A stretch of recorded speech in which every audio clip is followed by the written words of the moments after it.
Hello, hello, hello. My name is BD Wood, known as Brian Woodson. I just want to say thank you for tuning to my YouTube channel. I'm truly humbled and appreciative for those of you who are watching. For those of you who are my regular viewers, thank you so much. For those of you who are subscribed, thank you so much. For those of you who found me on Facebook, thank you. For those of you who just searched and found me, thank you. I'm humbled and I don't take this for granted. I'm here to motivate, to encourage, to inspire, and to have real talk. Today I want to talk about a subject that I believe we all can relate to as we continue into our new year, and that is matters of the heart. This is on my spirit today because I was thinking about Damar Hamlin and how he collapsed on the football field on Monday night. This is the Buffalo Bills safety we all been hearing about on the news, and how he went to cardiac arrest, and how his journey has been up to this point. And we just thank God that he's responding, he's talking, he's writing, he's moving his limbs, and that hopefully sooner than later he'll be released from the hospital. So we're happy that God has blessed him from what seemed impossible and what seemed very tragic to a life-changing event that he will remember, I'm pretty sure, for the rest of his life. So our prayers are up to him and his family at this time. But we all go through different things and events in our life. And I know for me right now, I'm going through some health challenges that I didn't expect to be happening in my life. Some minor, some major, and I know you all are too. So this is not about me, but I'm just sharing about me just to give a perspective.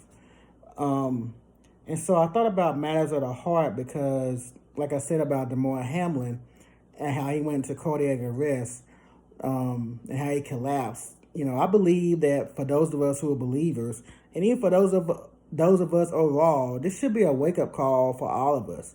That we should not, take life for granted. Just because you're young, and I learned that now. I'm learning that the hard way.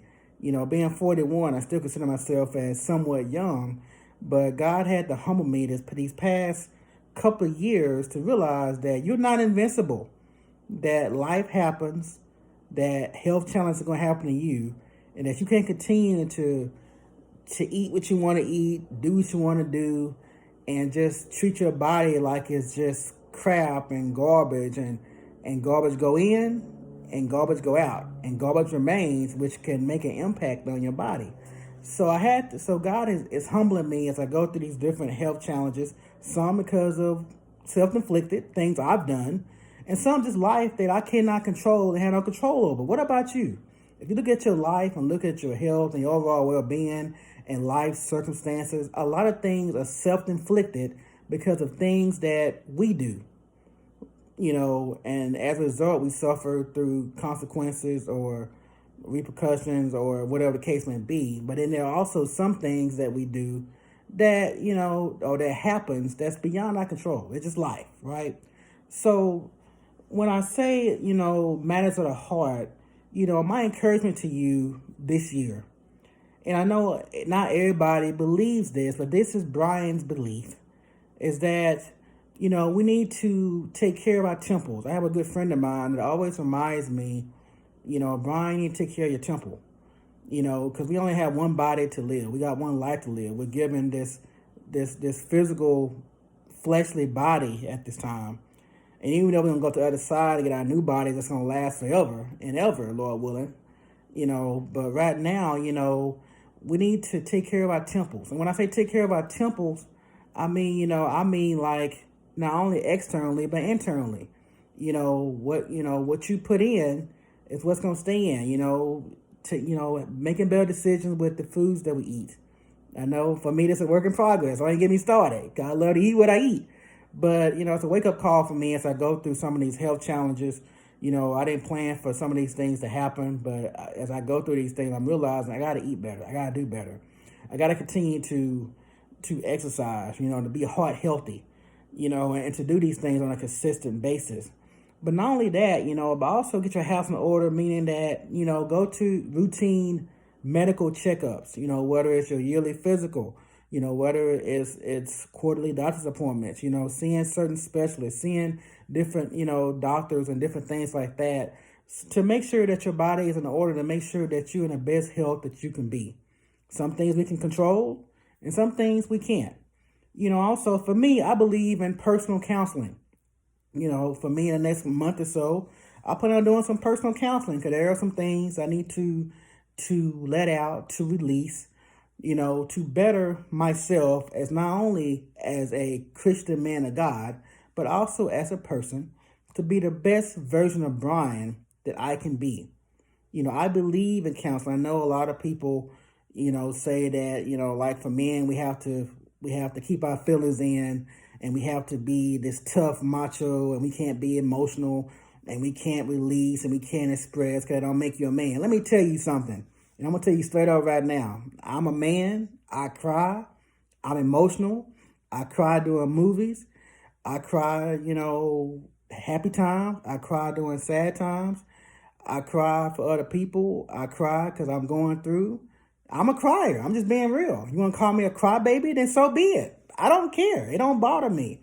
But at the end of the day, I know who I am in Christ, and I know who God has made me to be, and that I'm a man that has emotions. I have feelings, and I know a lot of you have feelings and emotions, and these are matters of the heart. These things are important.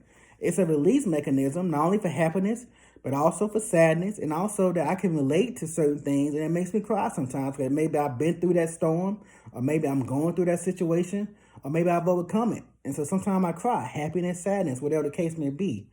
But it's important to, like I said, again, take care of your temples inside and out, meaning your physical body. Take care of your body. Take care of it. Go to doctor's appointments. Go to specialists.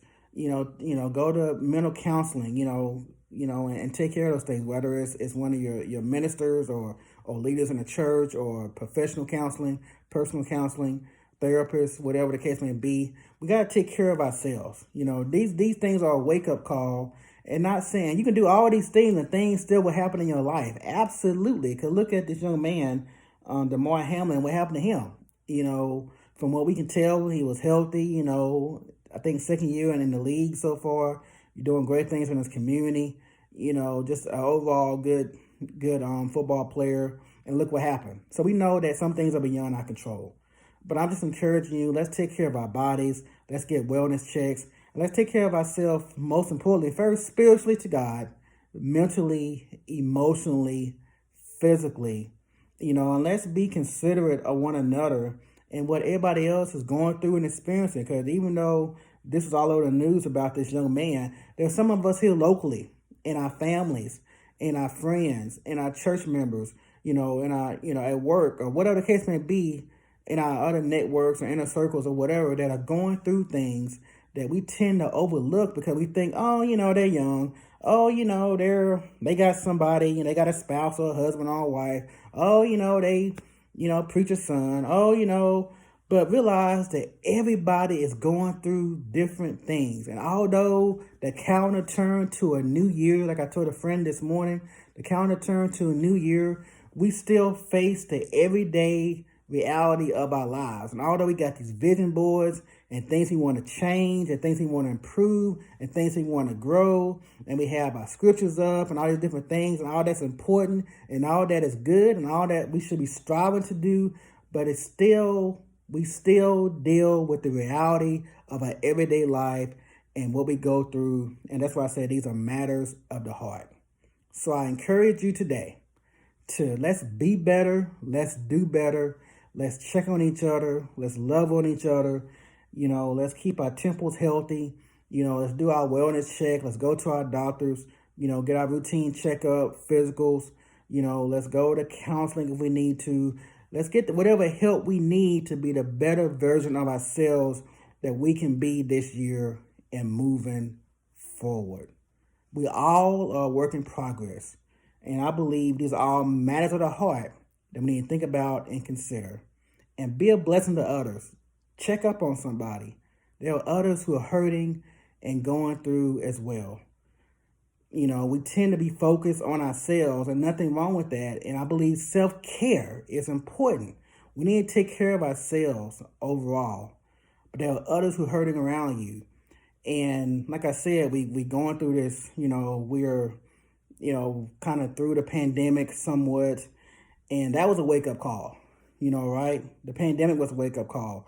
All these different events going on between people, the world, or whatever, wars overseas, all these are wake up calls that God is getting our attention.